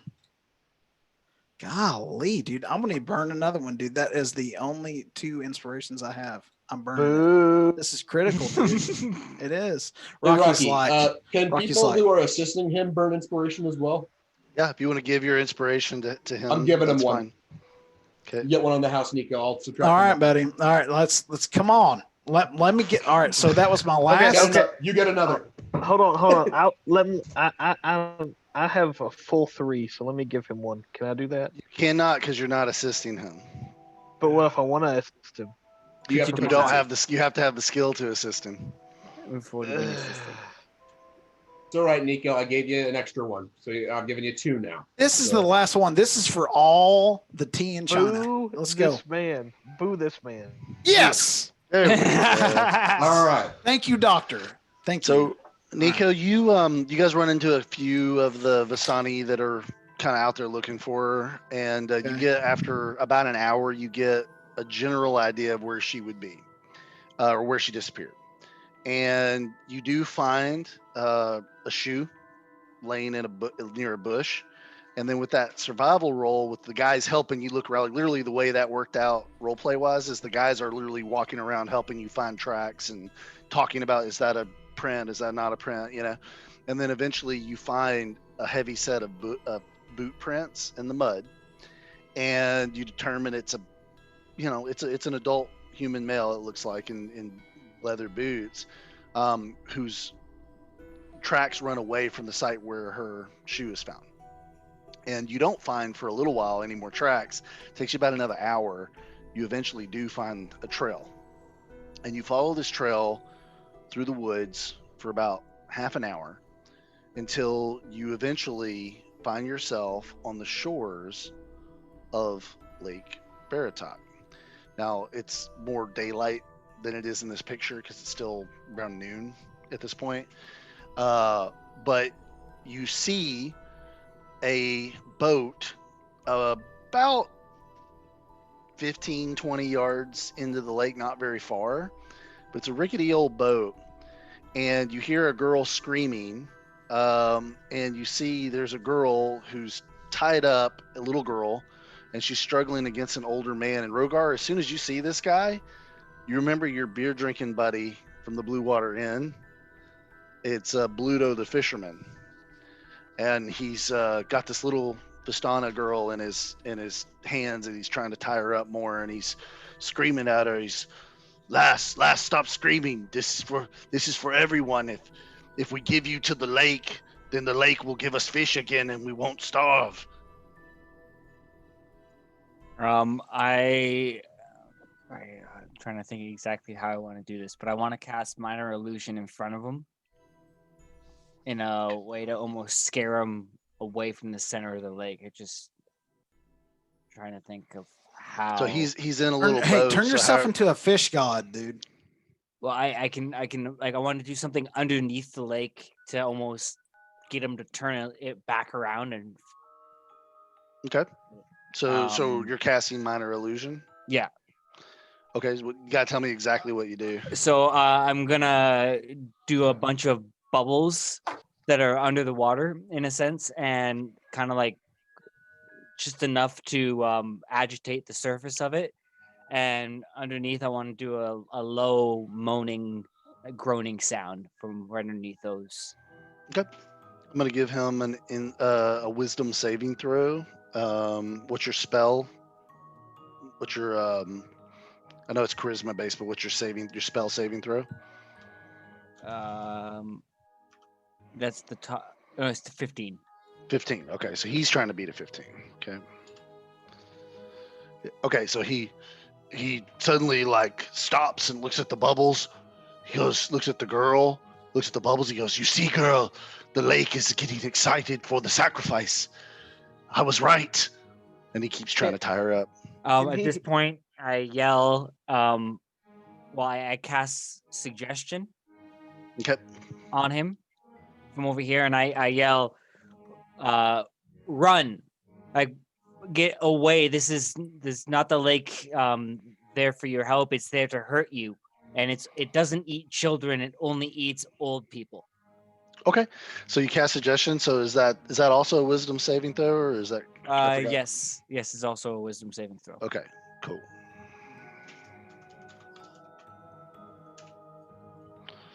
Bluto gets this terrified look in his face. He goes, I'm so sorry. I didn't mean to anger you, Lake.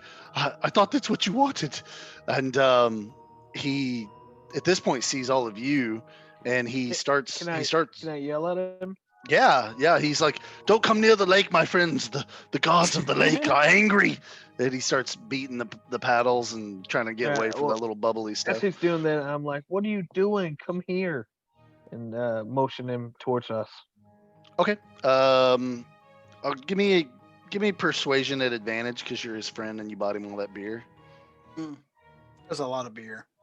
If somebody with persuasion wants to assist you, it'll remove your disadvantage because I know you don't have persuasion. Yeah, I do have persuasion. Oh, you do? Oh, he does. Yeah. Oh, I didn't realize that. Okay. Yeah, it's charisma. Can I still assist him? Yeah. Assist. You get advantage with the +1. I'm definitely assisting Weezin with All right. persuasion.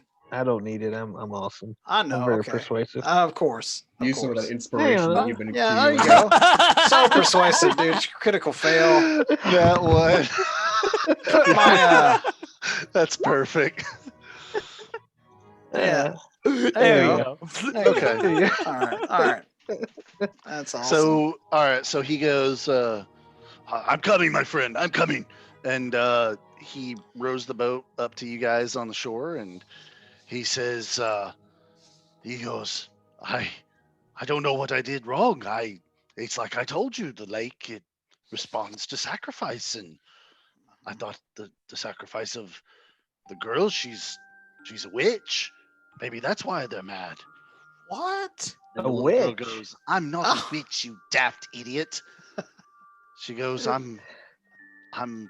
have the sight.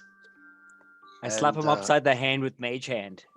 Strahd pops up behind the tree and says, "She turned me into a newt." I'm just gonna say, look, this is not the way. Yeah, he's kind of holding his face from the mage hand. He goes, he just starts crying. He's like, I don't know what to do. I have dreams where these voices whisper at me to give sacrifices to the lake. And I haven't caught fish here in a long time, ever since that wizard started throwing his lightning bolts into the lake. I just don't know what to do. I think I'm going to starve. I have no way of earning money. I have no way of living. And he just starts sobbing. And I'll console him a little bit. I'll give him a little shoulder to cry on here. Yeah, he just grabs you and starts blubbering into your shoulder. Well, I'm at gonna this pop point, up and say, I'm gonna ask him. I'm gonna say, so you felt that you should grab this girl, this 7-year-old girl who you perceived as a witch, and cast her in the lake. You grabbed her. at this point, I have a blanket that I've taken out of my backpack. I've covered her with it, and she's kind of off to the side, so she's away from him and warm. Yeah, she, give me, if you, Disdain, do you have perception? Perception. Or in, No, I don't. Okay, I do. give me a. Can give I me- help him? No, you're. Well, wait. You said you were doing something. Yeah, I was talking to the guy. I was You're talking to the Leo. guy. Yeah. So this is happening kind Oh, of okay. behind you. Okay. Dr. Crawford, you're kind of stepped back looking at everything. So if you wanted to. sure, I'll go. Okay. Perception, you said? Yep. So Mhm. Disdain, you can either roll separately or you can give him assist. I'll give him assist. All right, That's so good. That's good enough. So the girl has a very peculiar look on her face. Like, she doesn't look afraid and she doesn't look upset. She looks annoyed and a little impatient. And she just sort of like takes the blanket, doesn't say thank you, just pulls it around her shoulders and says, well, what are you going to do about him? He was going to kill me.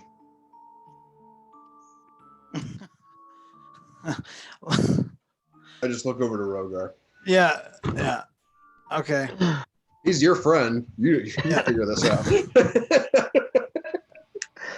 Personally, I think we should bring him back to the Vistani and let them deal with him. That's precisely my plan. I gotta continue my interrogation with Bluto though. Okay. What do you want to ask Okay, him? Bluto. So you thought, as a sacrifice to this lake, you thought you would just grab the girl, throw her in, and you would catch fish. The same voices that speak to me in my dreams told me where to find her. So I thought it couldn't be wrong. If voices tell you to go find a sacrifice and you walk into the clearing and you see a little girl by herself, you assume it's the sacrifice. And so in Barovia, sacrifices just grow on trees and just walk on 2 legs and walk around and are beautiful like this little girl. So you're just gonna pluck them like an apple. That's your logic. I just did what I was told. I just want to go catch ahead. fish again. Well, again, I'm gonna tell you, do as you're told and come on out of the boat with the little girl. Come on. Let's go. You're gonna come with us now. We can take you to a place that is much more safe than this lake. It's very angry at you right now. By the way, thank you. Thank you. So you're Yes. trying to deceive him. So let's roll a deception. Okay, let's Oh, do that. where I'm where gonna give him. I'm gonna time give out. him a hand so that Okay. he doesn't have Wipe to. out his where are disadvantage. we? On the Are edge we of the at lake. Baratok or Zervich? Zarvich. So you guys right now, this is let's say that this is where the camp was, somewhere around here. You guys are like right here fuck. right now. Does that make sense? Yeah. That's a Okay. failure. I didn't Okay. get the roll off, dude. He goes, It's a 9. he spins away from Nico and looks up at you with these like teary eyes, Rogar. He goes, I think he wants to take me back to his Vistani friends and they're going to kill me for what I tried to do. He goes, you won't let him do that to me, will you, friend? We're friends, right? And he like gives you a big hug. So he's cuddling with me. Yeah. Oh, dude, he's so adorable. Big I'm cuddly gonna. child kidnapper. Yeah. Yeah, Yeah. adorable child kidnapper. Yeah. Yeah, I'll just ask him. He said, so he had heard voices. What all of these voices telling you to do, other than kidnap the kid? They just told me to start sacrificing things to the lake, and at first I would take a mouse and throw it in the lake, and then I would catch a fish that day, and later I would throw a bag of mice because the one mouse didn't do it anymore, and then I would catch a fish, and soon I had to throw things like cats and dogs, and eventually I threw a sheep. I'm ashamed to say it was a terrible sound it made, but I caught fish that day, and now nothing has satisfied the lake and given me a catch in many weeks, like I told you at the bar that night. But then the dreams came and the voices said that they would show me a perfect sacrifice so that I'd never have to sacrifice anything again. And that's when they led me to the girl. Do you ever think that they were asking you to sacrifice yourself? Oh, inspiration.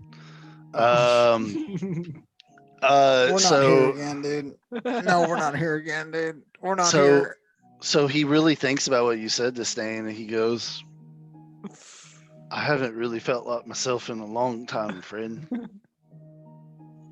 He goes, if I can't catch fish, I can't eat and sell fish and go to the bar and drink my night away, and I just don't know who I am anymore, or what the point of all this is anymore.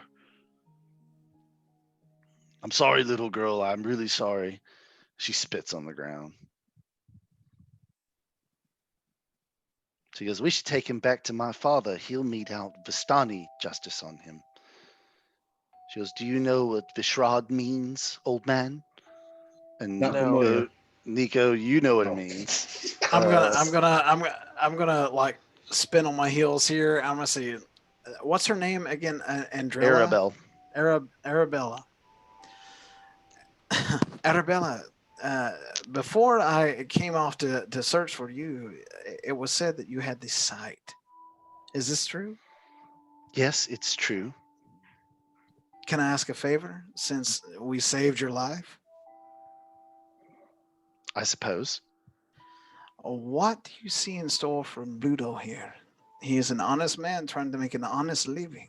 What can you look into him and see that is worth salvaging in this land? All right, inspiration, sir. I like that.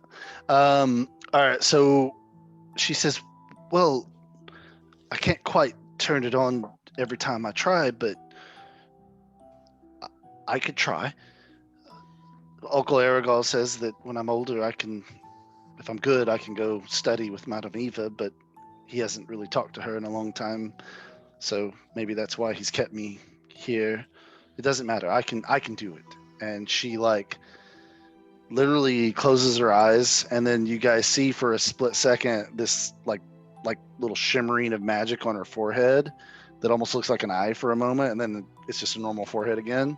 But she's looking at him with sort of this different look on her face. And she says with almost like an authoritative voice, she says, I don't see a future for this man. I see a life of pain and loss.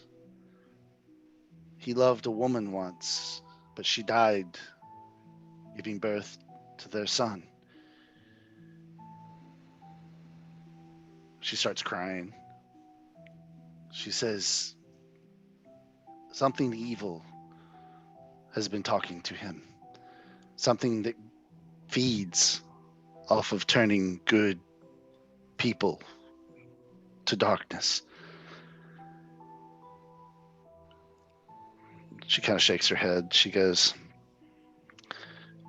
well, I'm sorry for the mean things I said. You did try to kill me. And he goes, I'm sorry, dear. I'm really sorry. And then he really starts crying. He goes, I didn't know she was carrying a boy. He goes, thanks for telling me that. That was almost 30 years ago. And she goes, well, I don't know what to tell you. I'd like to go home. I think it's right that he faces my father's judgment. But I suppose if we tell my father that he ran away, then he ran away. But I can tell you the man will not survive the rest of this day. His end comes this night or before this night. My brothers, I'm gonna look at my party and I'm gonna say, then his end should not be met at our hands. We have enough blood on them as it is. I Uh, feel like we should just let him go on his way in Yeah, peace and let him well, meet his own end. Rogar asked, will they kill him, Vistani? Arabelle just shakes her head like, I've seen my father kill men for much less. My father, he's a brutal man, but he loves me dearly. And if someone were to lay their hand on me in any way, I have no doubt he would kill them.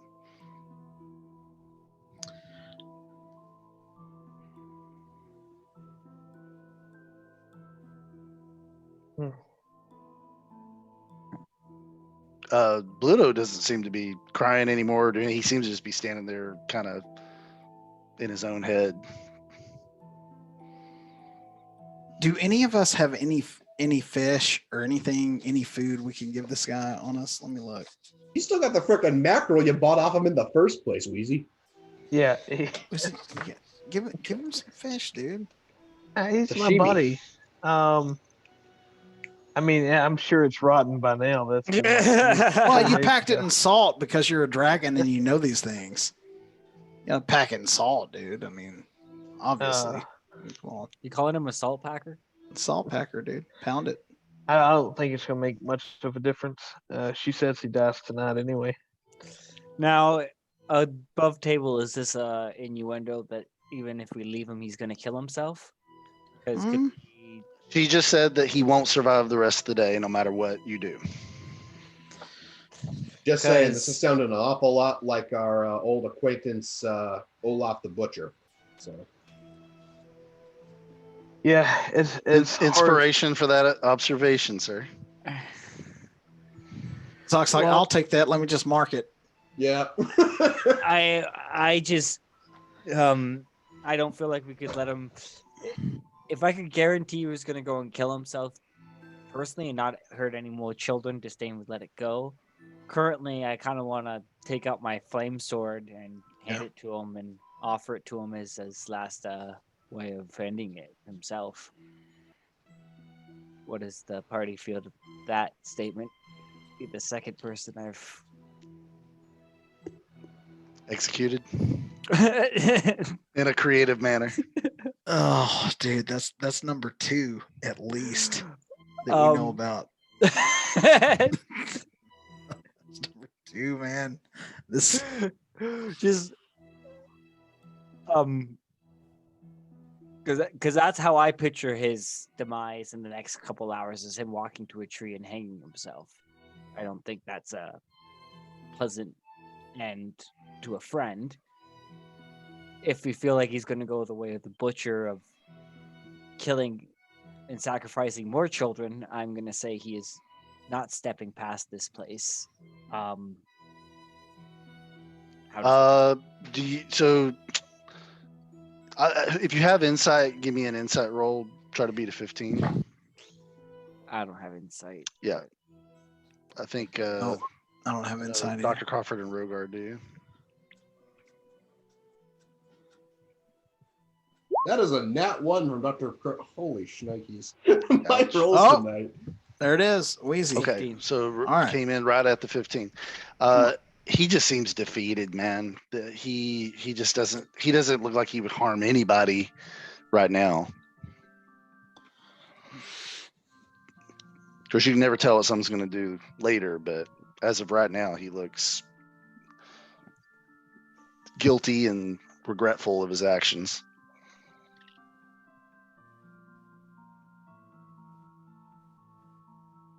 Now, as a mechanics question, the flame sword that I particularly have, because it's part of my draconic, I can like give it to him and walk away.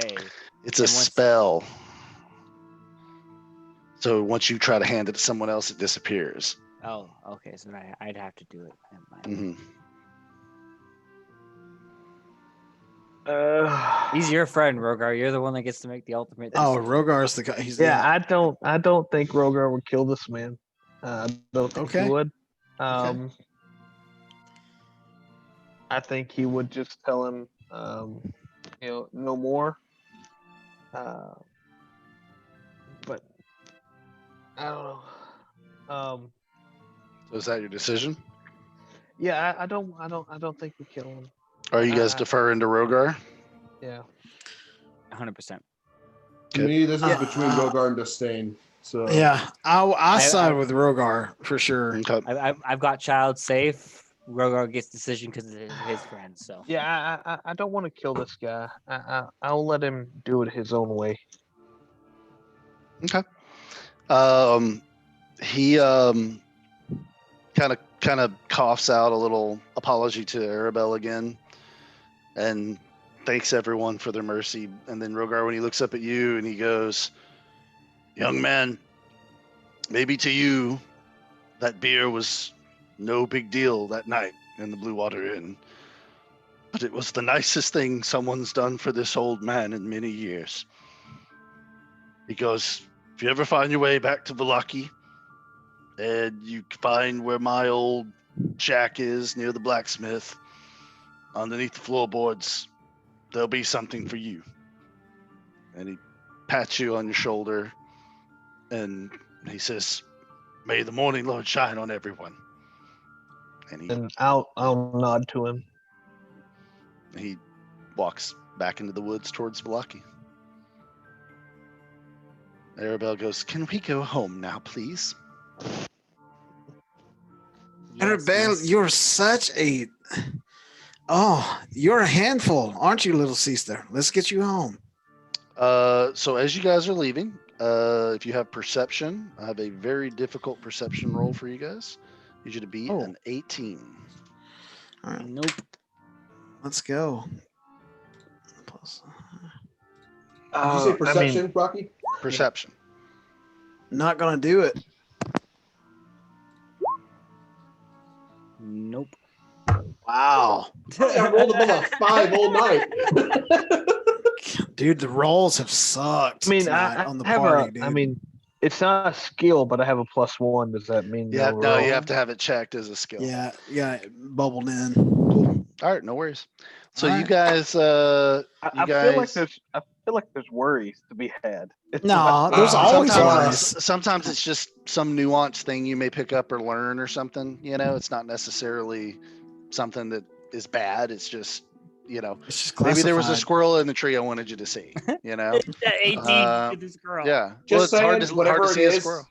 whatever it is, we got 3 brides that are angry at us right now. I'm saving mine for saving throws. Dude, on that one specifically, I already know where Rocky was going. He's going to be like, there's a squirrel humping a football in that tree. How'd he got a football? I don't know. Football's not invented, but he's humping it. Yep. He's You'd have to giving roll all it she's got. inside of 25 to figure To out get the the- football. All right. So you guys go back to the encampment where you reunite Arabelle with Aragal and her father Luvash. All of us do? They see you coming. They saw you guys leave. Oh, shit. that sucks, dude. But Aragorn comes up to each one of you and embraces you and Yes. says, "Though you are Giorgio, you are friends of my tribe." That's good. And that's where we'll end tonight's session. Yes. Oh, Well done, everybody. Well done. yeah. Nico burned no less than 16 inspirations on a single. So much You were for everybody firing that them chipped off, in. bro. Yeah. Thanks for Inspiration everybody. machine gun. Yeah. Oh man. Yeah, you were tearing it up, dude. Oh my god. Rocky's like, drain those inspiration testicles. I want them all. Get it out. Drain it. Drain it. Hey guys, I just want to say I'm glad that we're able to do this again. And Rocky, thanks again for DMing, man. Yeah, Oh, dude, my that was pleasure, fun. My pleasure. We're going the distance, guys. We're going to see this whole thing through. It's going to be great. And we'll play more after this if you guys want to. Yeah. So. But Alright, like that cake okay. song, right? We're going. Yes, we're going Going the distance. Absolutely. Yep. When do we go try to play again? I would like to try to play. I can't the rest of this week, but I'd like to play maybe next. Does Sunday or Wednesday work better for you guys? Sunday works better for me. Either is fine. Yeah. Okay. Wednesday is an Axramus night with a new guild, so I So don't Sunday, wanna Sundays works better for me for the most part. So let's just say next Sunday arbitrarily right now, and plan around 5 o'clock if that works. I'm by me. And I'm committed to keeping We'll it do it. under or at 3 hours so that you know not up too late. Yeah, I mean that. And sorry about that tonight, but Oh, but yeah, buddy, no, don't worry normal. about it. This was a bit of a shorter session anyway, so it worked out perfect. So Wait, what time on Sunday again? Sorry. around 5, yeah. So 7 our time.